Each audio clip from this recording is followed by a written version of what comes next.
Welcome aboard for another Wednesday night. It's the A Game. I'm Rob Akampor from the Shared Universe Studios in Eatontown, comfortably settled in. And the gentleman to my right, comfortably settled in from wherever he is. Jersey or Florida at this moment? I'm in Westfield, New Jersey. In the home of homes. Yes. And to do it properly like we used to do in radio, hello, Don. Hey, Rob, how are you? There we go. Well, our radio voices. Good to see you, man. Good to see you, too. Yeah. Don Dazzo from the Whirling Dervishes. Like you said, good to be alive, you know? Absolutely, man. Happy to have you here, and we got a lot to talk about, which is great. Yeah. As a matter of fact, I'm going to go to CJ. Give me the last photo in the bunch, because I believe this is part of the reason we are talking. It is, yes, number 17, and that's it. Whirling Dervishes from Obscurity to Oblivion is a new release that came out yesterday. This is a combination of music that the Whirling Dervishes have done in the past, and they're finally making available for the first time on all the streaming platforms that you would get your music, like iTunes and Spotify, just to name a couple. Hey, congratulations on getting this out. I mean, was this something where it's just you just found the music, or you kind of knew you always had it, and it was like, maybe it's just time to finally get this stuff out there?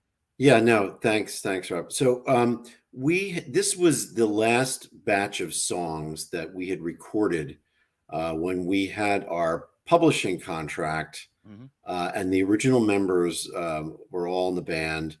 I'm guessing it was between 92 and 93 that the bulk of the recording and mixing took place. It was completed. And then we basically never got a deal for it, and we'd kind of run out of money and steam, really. And so it just got shelved. And what was unfortunate in my mind is that I think it's the most cohesive work that we had done. We were kind of at our peak, right? And then nothing happened. So I thought it was a shame that it never came out and saw the light of day. And then over the years we've talked about this, and we've talked about an expanded release of. There's been a whole lot of Dervishes stuff that never saw the light of day, true, including fully recorded material, demos, live stuff. But this was a package. These 9 songs that were all done pretty much at the same time, right? And so, like I said, I thought they sounded great, and I kept going back to this batch. And Alan Douches, our producer, had this batch too, basically all on one DAT tape. Oh God, we were dating ourselves. Hey, remember DAT? Yeah. These little things like this. Oh my God! If we were to expand it, like this thing came together very quickly. Right. If we were to add even one more track to it, it would have gotten that much more involved. And so we just said, no, let's just release these 9 songs. And the idea of, from obscurity to oblivion, I think that says it all. It's like, we're just a footnote in New Jersey's rock history, happy to be there. And, but I don't want to be completely forgotten, and I think this stuff holds up. It's from a bunch of guys that still have some sap in their branches, and it's a loud, it's a noisy record. It's fairly snarling. There's some biting lyrics in it, and I'm really happy that it's seeing the light of day. Fans of the Whirling Dervishes will not be disappointed in this. So if you're not a fan, or you never really got into the Dervishes, do yourself a favor, get this music. You're definitely going to be impressed, for sure. Thank you. Yeah, we were always almost to a fault eclectic in style. But I don't see how that would. I understand that there's a double-edged sword with that. Being a fan and being a friend, I understood that. Where being eclectic it made you stand out. It made your live shows the talk that it was. But also being eclectic also made like labels, a few of them, when you were kind of hot, were kind of going, right. We like what they're doing, but we don't know what to do with them. If that's an accurate statement. Yeah, that's the truth.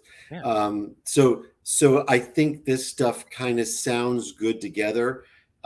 It's pretty rocking, although there are some departures. There's one like slower bluesy kind of ballad on it. There's like a spacey. The John's List is like a spacey Pink Floydish type number Definitely. about our New Jersey's own mass murderer, John List. Um, and and there's one other song. Oh, Easily Amused is kind of a pop Mhm. dreamy thing, but it's pretty rocking throughout. So I'm happy to present it to the world.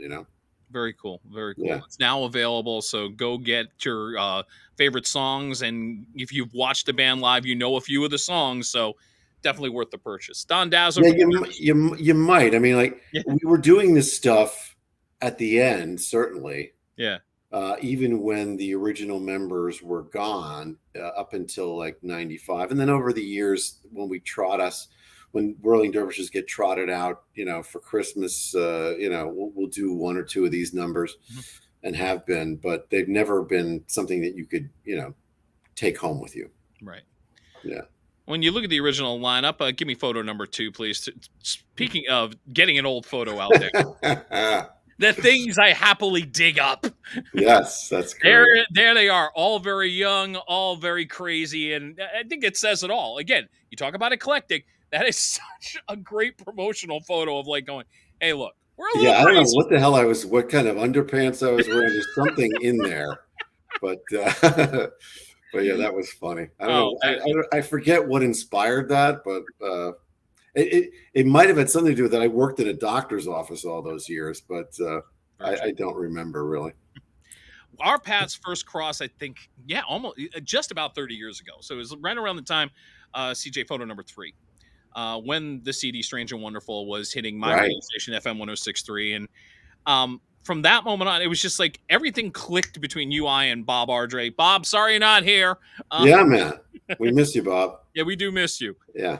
But it was like instantaneous, and it was like I was still kind of new to daytime because I had started on the overnights, and one of the first interviews was having you guys in. It was just like it was like that. It was like Yes. instantaneous. Just fun was being had, very informative, and people were getting into the music. And over that period, I'd say like from '92 to about '95, you really did become the station's house band, for lack of a better term, and that's a great compliment, I think. Well, thank you, and thank you for all of your support there. That really helped us, as well as a number of other local bands. Your airplay really put us on the map, and we were all from Westfield, but most of our gigging was down the shore that was of any merit, and it was just such a wonderful scene. I would say from the late '80s to those early to mid '90s, with HTG pumping all those shows, and the DJ and you guys, you and the other DJs working those shows. Yeah. I thought that at the Green Parrot they had it totally down. It was like there was never more than one, two, or I think tops three bands on a bill. Right. Usually one or two, and then the DJs would be spinning. Hmm. So people would be dancing, and they'd get a live rock show, and it just was everything. What a great night out. It was a fun time. It really, I Yeah, look back on that so fondly and just kind of go, yeah, we definitely had some fun, which was good. yeah, man, yeah. They were Around, they were heady times. to say the least. Yeah, Also, around that time, you guys did something off of that album that got you a lot of attention. You became one of the first bands that MTV embraced as an unsigned act on your own imprint. You do a video for Strange and Wonderful, and it got played. And I yeah. can remember this vividly. Clubhouse in Plainfield, the night the video is going to debut on 120 minutes. So there's this party going on in the clubhouse, and here we are, 1 o'clock. Video stuff. Of course, it winds up being the last video of the night of all damn things. Yes. Yes. I don't remember being at the clubhouse for that. I remember being like I thought, well, see, like, everything gets foggy. Well, I You remember might have this. been there, but I yeah, was DJing that night. That's why I yeah, remember it. It was the clubhouse yeah. was throwing a party on your behalf. The kind of Oh, okay. here's the Whirling Dervishes, basically national video release on 120 minutes. Yeah, yeah, yeah. It That was was. great. It Yeah, was. they didn't pick up the Grinch video, but they played that one. So it was just one of those things. the th- the things I And remember about the video. I mean, first off, if I remember correctly, there was the concept they put on MTV, and we're going to play that in just a second. hmm. Was a little trimmed down because I remember this intro. Didn't Billy Siegel's head explode in that video? Like it was like a video game at first, and then it kicks into the video. If I'm Are remembering you it. talking about the Grinch? No, I'm talking about Strange Oh, and Wonderful. You Like know, there was like a I long. don't remember it. I'd have to see it. I'd have to see. I just remember us on the roof and my, our hair blowing, and us, kind of posing like a real rock band. That's what I remember from that video. But yeah, maybe when we see it, it'll bring out some more stuff that I can recall. I do That realize. was Yeah. that was all in the same period that that happened, and we had the Adventures of Mark and Brian TV show that we wrote the theme song for, that aired, and of course that show just sucked, and it got canned after 8 episodes, and it happened to run on NBC like right next to when Friends debuted with their catchy little ditty, Oh, the Rembrandt's doing "I'll Be There for You," of yeah, course. Yeah. and our little song for the Adventures of Mark and Brian was like a real sweet pop thing. I love that song, Getaway. And, of course, again, from oblivion from obscurity to oblivion. So, Okay, I was going to save this, but since you brought it up, here's a little surprise. CJ, you have it ready? Give me the Adventures of Mark and Brian. Here's a little thing that you may have missed, and this is how it looked back in the day on NBC. Hit it. ah.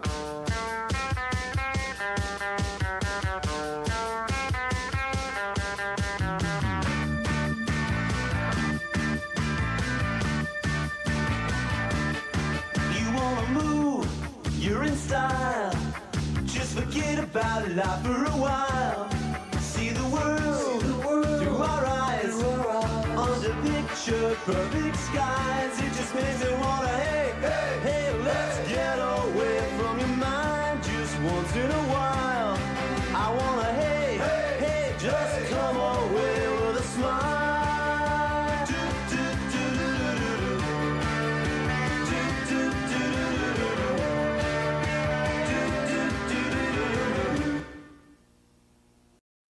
Yeah. The things you find when you dig deep enough. Yeah. And But you're right about one thing. Forgive me for interrupting. It was a pop song for you guys, and it was fun. Sure. It was just a fun little song. Yeah, and it's funny that recording that they used was a demo. Like I didn't know that. when we were charged with doing that, it wasn't like we had that gig. It was like, yeah, this show needs a song. Can you come up with something? And Bob came up with that lick. And we came up with the melody and the song, and we threw it together. And then I did the vocal, and then we wanted to get the gig, so we had other people sing it too. Right. We had like Tommy Pullman and a female singer, I forget who sang it, and presented it, and they just went with ours, with my voice on it. And so then they took it, and we were like, okay, now we're going to properly record this song. Mm-hmm. And we did another version of that, which will hopefully get released some other point down the road. It's a much better version, thicker sounding, right, better all. But they didn't take it. They just took the demo, and it's just like that showbiz, man. They just took it and ran. So but it still leaves that bizarre feeling like you went with the demo. What? Yeah. Now I will circle back to the other video, CJ. So get that ready, and I will give props to Jerry Heer. Jerry actually was the director of Strange and Wonderful. I mean, was he? Look, I'm trying to remember myself. He was the brain trust behind the concept of the video, I guess. And like you said, what you remembered, what you were saying before, is being on the roof. And I know there you were in the Harley Davidson shirt, performing in the middle. Any video that we did, mm-hmm. including our movie Thin Mints, Jerry was behind, because Jerry had the gig at Union County College and learned how to edit film and videotape first, mm-hmm. And has never worked a straight job, has always been in TV and film production. And at one point we found that we didn't have the money to make an album, but we could make videos. Right. So yeah, thank God for Jerry. And really, I want to thank Jerry too for really putting this album together, because if it wasn't for him, it would not have happened. And by the way, since we're mentioning Jerry Heer, I mean, he's been working for HBO for like years. I mean, he really parlayed that into a really good gig, and he found something that I don't know if he was expecting it, but it was definitely something that hit him really well. Very successful film editor, and he's working in their documentary division, and really producing some fantastic stuff. So it's great to see. Fantastic. Yeah. Don Dazzo is here on the A game. Okay, CJ, okay, stall a little bit longer. Okay, having a little bit of a technical issue. We'll get the video up in a second. Okay. With that being said, one of the things about FM 106.3 and the Whirling Dervishes, it became sort of this marriage where we were doing special events like the Snowball, or we're doing Surf Stock. It was like, it would be like, oh, okay, call the Dervishes, and they're there. Yes. Which was great. And a couple of memories stand out to me, and I wish I was trying to find the photo of this at one point. You are in the Santa jacket performing You're a Me One, Mr. Grinch on the stage of the Count Basie Theater and getting a standing ovation from 1,500 people when you finished out that song. Yeah, that was fun. We did a couple of Count Basie shows. Yeah, I think you did like 2 or 3 for us. Yeah. Yeah. And the Surf Stock with Ever Lounge. So yeah, those were great. I mean, we're so thrilled, to be on stage with, Evan Dando and Richard Butler, and I forget who else were on those bills. Just fantastic. Just to rattle off major a couple, performers. The Soup Dragons were there. Delamitri was there one year. We had one of the biggest. It kind of worked out that we were playing a band, Deep Blue Something. They wound up going #1 with Breakfast at Tiffany's shortly after the Christmas show. So it's like it was sort of a nice hodgepodge of pop, rock, and a little bit of edge. You talk about Richard Butler and Dando. It was just such a weird but fun time at that point, no doubt about it. Oh man, yeah. And that segues into perfectly. Weird and fun means strange and wonderful. Okay. Here is the video. Let's see this. I haven't Okay, yeah, it'd be fun to watch this. It's been a long time. Enjoy this. This is the video that got on MTV's 120 Minutes and got the band national attention. The Whirling Dervishes, Strange and Wonderful.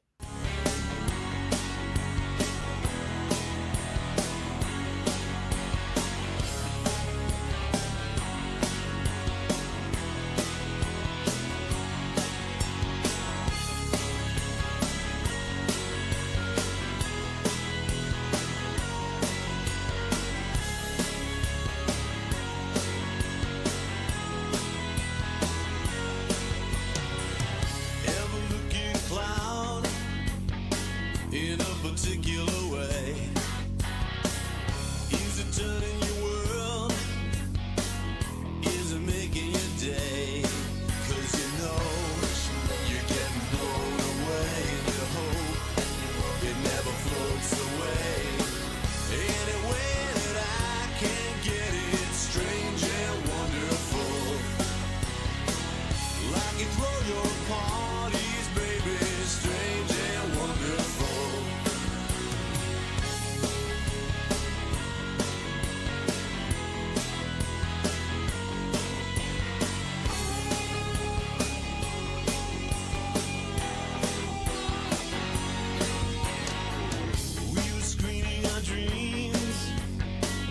Sunday afternoon, song strummed the guitar.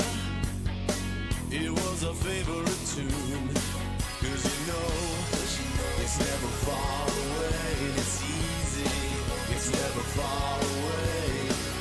Any way that I can get it, strange and wonderful. Like you throw your parties, baby, strange and wonderful.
bringing back memories of it now. Yeah, truly strange and wonderful. Yeah, now it's coming back. So we were at the clubhouse filming the Grinch video.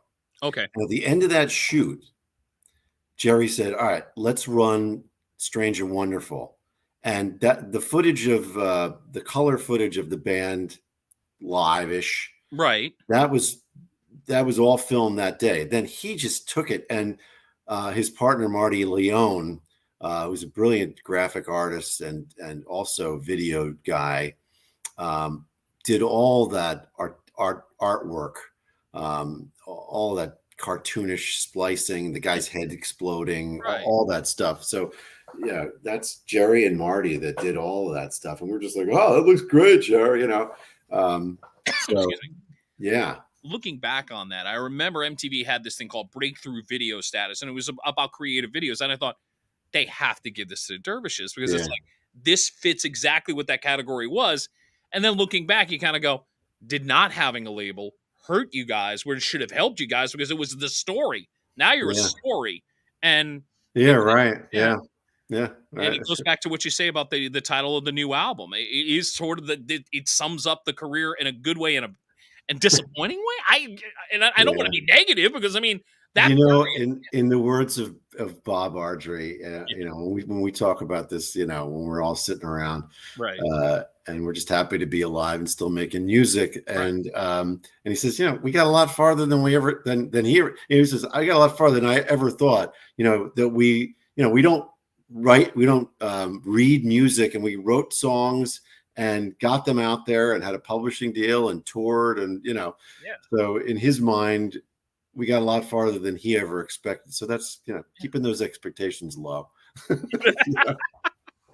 And you know, I can't complain. I mean, I'm as obsessed with music as I ever was and still am, and I love to see bands, and so I was, you know, I was always a fan first. So Right. to me, it's all fine. You know. Don, we've mentioned Grinch a little bit, but Yeah. interesting about the history of this because it originally came out, and give me photo number 4, CJ. This is how it came out in its original form. And Yes. in the EP, Wish It Would Snow, which also had Chill and it had a great song like Wish It Would Snow on there. But it was all about, at that point, your cover, You're Me One, Mr. Grinch. Now, if I remember, legacy or let's say legend has it that our station, 106.3, was struggling to find Christmas songs from alternative artists. And you guys kind of took it upon yourselves that, you know, let's cover the Grinch. And then all of a sudden, we played the hell out of it, which was Yeah. yeah. Well, we certainly appreciate that. What I remember most fondly about that is writing those songs, other than the Grinch, Right. with Bob Ardrey in the summer, drinking vodka contacts or vodka tonics, drinking vodka tonics, Vodka tonics in summertime. sweating, you That's know, great. but writing songs about winter. And that was a joyous time, and you know, and then that all came together pretty quickly because we wrote those songs in the summer and had that out that following winter for Christmas, and yeah. And then the next couple of years, and this is the interesting part of this journey with this. It came out in 2 other versions, and if I go to number 6, CJ, this is one of the how it came out. Of course, the cover art and everything was like that.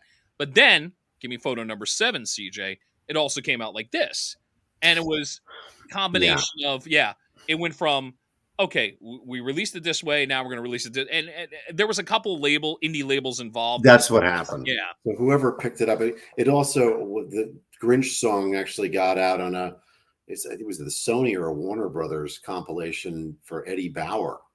So it was played in all the Eddie Bauer stores and sold on a compilation there. So yeah, we had, you know, Bob could tell you more about how the backroom dealings that went on.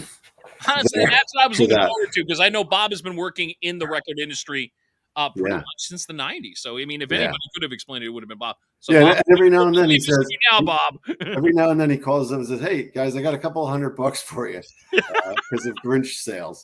So, and then, you know, like one time we all went out to dinner in Newark, you know, and had Portuguese. And that was great.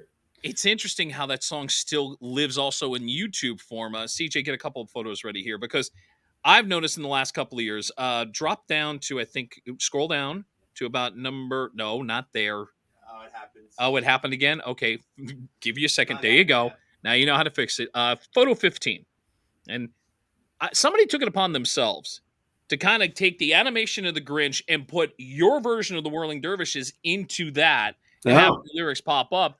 And I'm noticing there's like, it's got at least 50,000 views on it on YouTube. And I'm I like, had no idea about that. Yeah, I wow. mean, there's obviously a million versions of the Grinch song too, but yeah, ours seems to be a popular one. And somebody was um, told my wife actually that's in the music business that we got to do something on TikTok. We got to get some like Yeah. mover and shaker influencer rather Mhm. to do a dance to it. I can see that. That'll shift some units. There's another yeah. one that popped up that I saw on YouTube. Give me photo number 8, and it was a university, if I remember. Yeah, Juniata College. Now this is a still from it. This is from a holiday thing they were doing, and they're doing a holiday lights thing. And there was your version of "You're a Mean One, Mr. Grinch" going on while the lights were blinking, and I was like, "Going, find it on No. YouTube. It's worth checking out." But Yeah. I look at the fact that now I can account of 4 different versions where your version of the Grinch's pop-up video form. You got over 100,000 views between the 4 versions for a little cover that you kind of threw out there for fun. It's still got some life to it, which I think Right. you got us. It was just a regional record, Yeah. on an indie label, on a non-existent label, really, Well, wait, I shouldn't say that. It was WM Records. That was Billy Martin's label. Yeah, Billy originally. Yes. Wish It Would Snow. So yeah, it got legs and still does. So we're very grateful for that. It was a great time with all those guys. Don Dazzo, Bob Ardrey. Got to props to Billy Siegel and Yes. DJ, who's probably somewhere in the Poconos checking this out, and John Bryan. Danny Paola. And John Bryan's back in the fold. So we're doing the show on the 30th for Billy Bash, which should be a great event if you want to come out. It's at the Garwood Knights of Columbus, Garwood, New Jersey. A great little steamy little hall. And there's a Stones tribute going on and a Dead tribute going on, and then sandwiched in there we're doing our little ferocious set of original rock and roll. Very cool. Yeah, good stuff. And give me photo 11 because Billy had texted me. He's like, "Hey, you haven't mentioned me." Well, Billy, I'm mentioning you now. There you are. It's his bash. You gotta give him some props. Yes. And what a hippie he's turned out to be. You see photos of him going back, in the early days. He's always the cute one, boy. The cute, clean cut boy. Yeah, clean cut, and I was the major freak. And look what's happened now. So, and by the way, Billy Siegel, if I ever have him on this podcast, I'm like going, which one of the 37 bands are we going to talk about? I know. Everywhere I turn. And by the way, East Coast member of Dramarama on top of everything else. Yeah. Got to give props to that too. Jeez. Yes, I missed them this recent swing. I guess it was late summer. Yeah. I love seeing that. I love that band. I mean, they are just such a wonderful combination of garage and psychedelia, and they got those songs, and then John's 100-yard stare. Like they're just great. It's good stuff. Don Dazzo's here in the A game. Up to random shots. These are just questions that come fire from random from anywhere, but I do have a little bit of a theme on random shots here. The theme is based on Strange and Wonderful. I got like 4 or 5 things that I'm going to mention. You can decide, are they strange? Are they wonderful? Or are they both strange and wonderful? Okay. This is for me to answer? Yeah, for you to answer. Okay. Exactly. I mean, we kind of hinted on one of them. So we were talking about Asbury Park. But when you look at Asbury Park now and then, is it strange, wonderful, or both? Oh, it's both. Asbury. I love Asbury. Always did. I loved it when it was a shithole. Can I say that on this? Yeah. You can say that because that's when it was downright scary. I remember, one night being out there in the 80s, early 80s, and with a couple of knuckleheads, drinking on the jetty, and a bunch of local kids started throwing M80s at us, and it turned into like a melee. I ended up running for my life under the casino boardwalk. I know exactly. To escape. But yeah, it was a scary place. And then I guess it was somewhere along early to mid 90s that started turning for the better. Mm-hmm. And now it's just fantastic. I mean, so you can't find a parking spot, but I love Asbury and get there every chance I get. I haven't been there actually in a while this year, this crazy year. So definitely strange and wonderful. Yeah. I mean, I'm glad you brought out that part, because in my head, I'm going, I remember the late 80s, early 90s, and it just felt like the first time being out there with the station, all that, it really felt strange. But then you look back on it, I'm like, I understand the charm of it. It definitely has both. We've been running around there since the 70s. I remember seeing the Allman Brothers at Convention Hall like in 79. There you go. I saw, David Johansen at the Fast Lane in 79 too. Right. So yeah. And look at so many given movies that have Asbury in it. Yes. And The Sopranos. And so yeah, it's classic. Next one on Random Shots, the Rocky Horror Picture Show. Strange, wonderful, or strange and wonderful? I was never a huge fan of that movie and that whole thing. We did a cover of what do you do the cover of? Sweet Transvestite, right? See, and I've known you for nearly 30 years. I've never knew that about you, because I always know, watching the shows for the longest time, you would close that in an encore, and the band just got jazzed up. The crowd got into it. I always thought you were like, you had to be a huge fan of this. It always seemed so kind of cheesy and campy to me. It never really resonated with me. But I wasn't opposed to doing drag every now and then, so I could swing that way. Yeah. The truth comes out. I was more of a John Waters fan as far as Sick and Camp goes. Right. He was more hardcore, if you ask me. Well, if you're gonna go John Waters, then I gotta go Hairspray or Less Than the Dust. Less Than the Dust. That I don't think that was Waters. That was Divine. Okay, but I thought that was John Waters. Hairspray was a huge movie, and of course became the play. But no, I'm talking about Waters' early years, like Polyester, Desperate Living, Pink Flamingos. His early work, which was before he went a little commercial, so to speak. Yeah. Polyester, I think, is the greatest because it's right on the cusp. It's still super sick. Divine is fantastic. There's a lot of craziness in there, but he had a bigger budget than he ever did. That's very true. Yeah. He was always like the master of the B movies before that. Yeah. Random Shots with Don Dazzo. I actually saw him in the Velvet Underground video, and he was prominently featured, and it was great to see him. The documentary about them. I don't know if you saw that. It just came out on Apple. I got to check that out. Yeah. All right. CJ, give me photo number 10. Let's go back a little bit. Was this it? Strange, wonderful, or strange and wonderful? Strange and awful, I would say. Oh, there you go. Thank you. Yeah, that's. By the way, I should.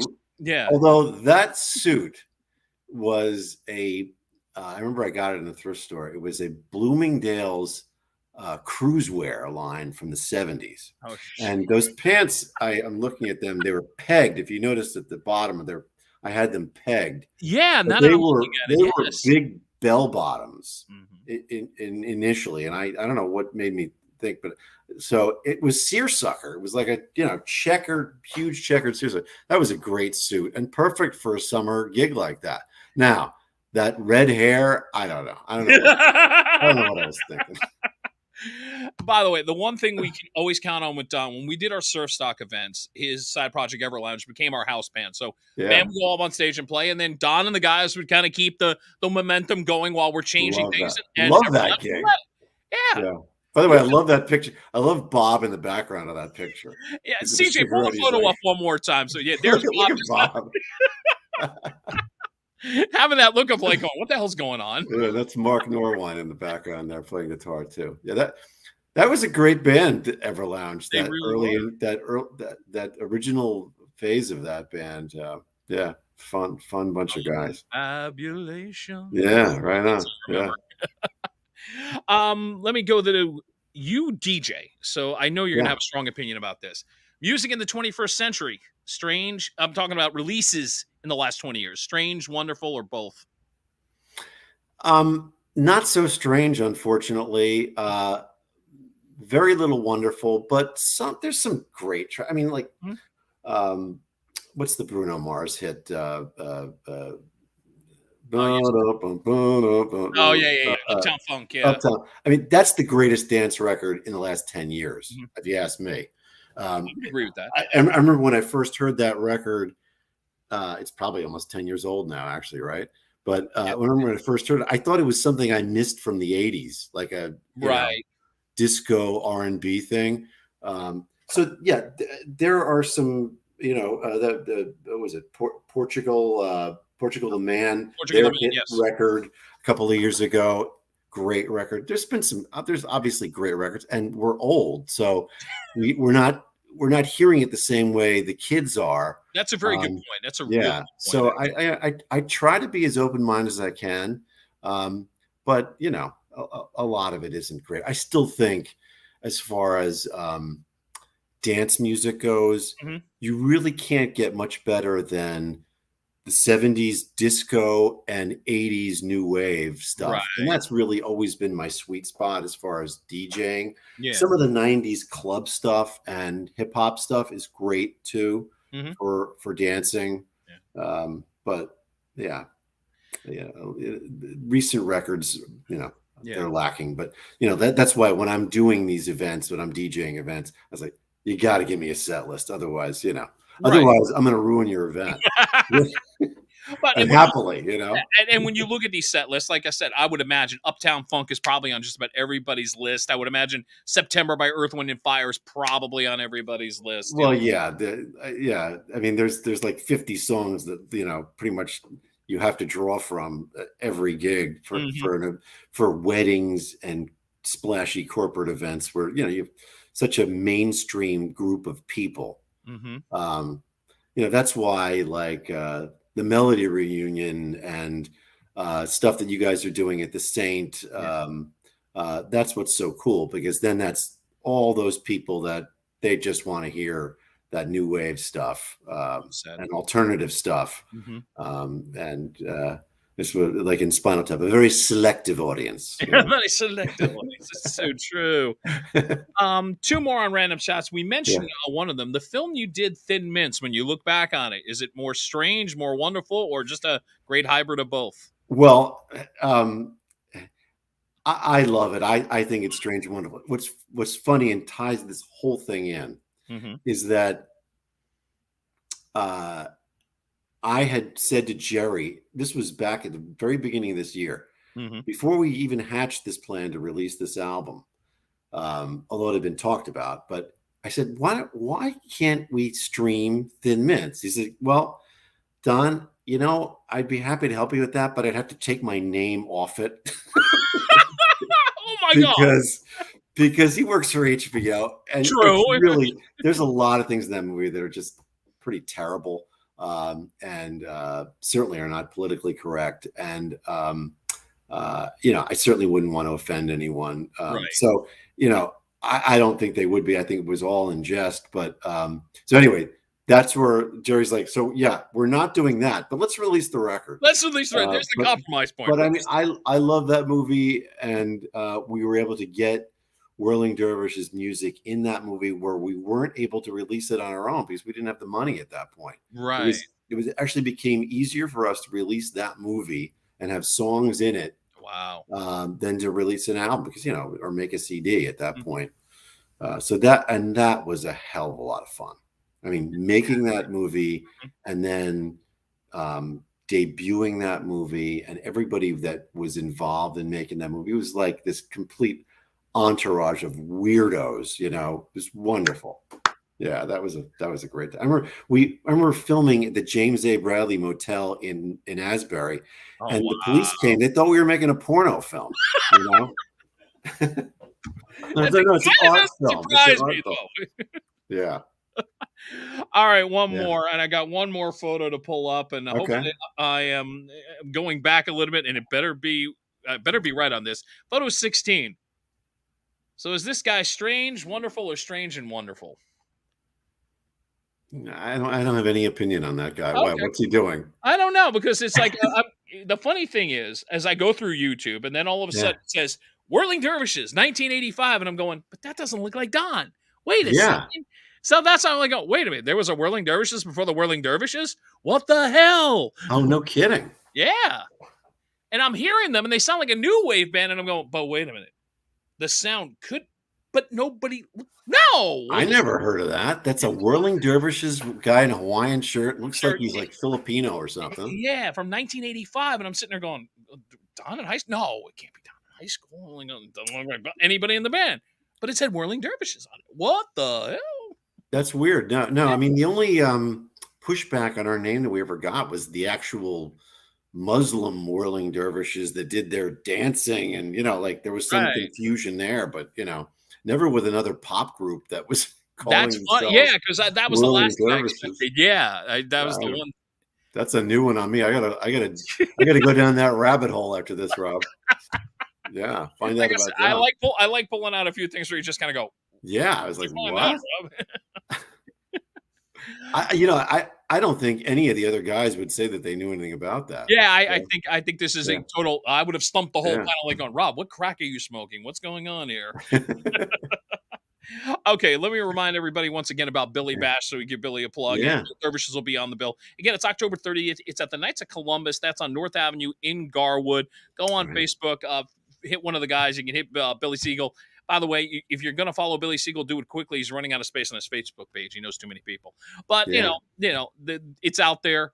Definitely check it out. I believe part of the proceeds are also going to the food bank, so it's also going for a good cause. So Yeah. something to keep in mind Yeah, for. I want to thank you, Rob. I want to thank Alan Dowshes from West Side Music, who Alan, made this possible. I want to thank all the guys in the band. Danny Paola. Check out Danny's photography. He's a Oh fantastic yeah! By the way, if you're not photographer. following him on Yeah. Instagram, it is worth Yeah. it. Some of the photos he have are fantastic. John Bryan is a great painter now. He's been making these fantastic, very colorful paintings. Mhm. I don't know if he's got them up on Instagram. And of course, Jerry with his work with HBO, and Billy with his dead bands, Yes. and every other kind of bands, and Bob Ardrey, who's always got his fingers in something. So, Absolutely. yeah, we're happy to be able to trot this thing out, and you can find it Mhm.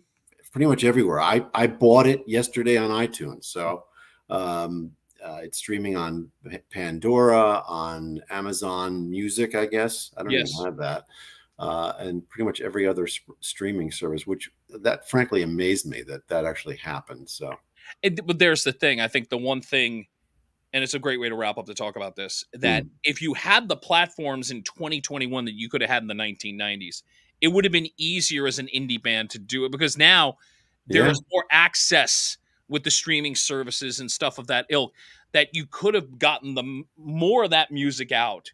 So in a sense, it's sort of that. I always felt you were ahead of your time. Now it's more so now than ever, because I really believe you put this technology back when you had it, there would have been no stopping you guys. no, well, I don't know. Yeah, who knows? But we're okay. We're okay. However, it shook out. Absolutely. Yeah. Thanks for taking the time, Don. This has been a lot of fun. My pleasure, Rob. Great to see you. Great to see you. And I'll see you soon. All right. Absolutely. All right. As we're wrapping up the A game, don't forget we'll do it again next week, Wednesday night, 7:00 Eastern, 4:00 Pacific, to go out. Just to remind you about the album, here's a little trailer to tell you all about it. So go get the album.